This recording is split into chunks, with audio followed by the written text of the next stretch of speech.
আমরা আমাদের কাজগুলো পরিচালনা করছি। শুধু তাই নয়, আমি ছাত্র জীবন থেকে এই কাজগুলো করেছি। আপনারা শুনলে অ্যাস্টনিশ হয়ে যাবেন। আমি যখন চট্টগ্রাম বিশ্ববিদ্যালয়ের সাথে থাকতাম, দেখতাম ঘুরি ঘুরি দেখতাম যে অনেক ছেলে সকালবেলা নাস্তা করে। আমি একটু ছেলে পেয়েছি, জিজ্ঞাসা করলাম, ভাই তুমি নাস্তা করো না কেন? ওই যে বাসা থেকে বাড়ি থেকে বাবা যে টাকাটা পাঠায় সেটা দিয়ে যদি নাস্তা করি আমার 1 মাস চলা যাবে না। কেমনে করো?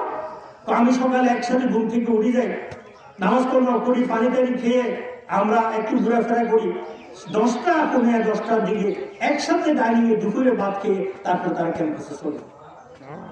ক্যাম্পাস থেকে শেষ করে এসে তারপরে তারা ওই রাতের ভাত খায়। এই ছেলেদের কোন জামা নেই, ঈদের কাপড় কিনতে পারে না। কিন্তু আমাদের অনেক ছেলে আছে এরকম, একসাথে 130, 20, 50 জনের বিল দেয়। আমি হলে হেঁটে তালিকা করলাম, ওদেরকে বললাম, ভাই আমার পাঞ্জাবি লাগবে, আমার কি পাঞ্জাবি না। খুব খুশি হয়ে গেছে, একটা নিয়ে আসে, আমার একটা এত দামি পাঞ্জাবি দরকার নেই, আমার মিনিমাম 10টা লাগবে, কারোটা বললাম 15টা লাগবে, তারা বুঝে গেছে। আমি যখন এই জামাগুলো সংগ্রহ করলাম আর ওই ছাত্রদেরকে আস্তে আস্তে পৌঁছাই দিলাম, ওরা সব আকাশ থেকে করলো। ওরা বললো, কি করি সম্ভব, আপনি কিভাবে জানেন? আমি বললাম, তোমাদের খবর দিয়েছি। এই ছেলেগুলোকে আমি দাঁড়িয়ে ফ্রি করে দিয়েছি।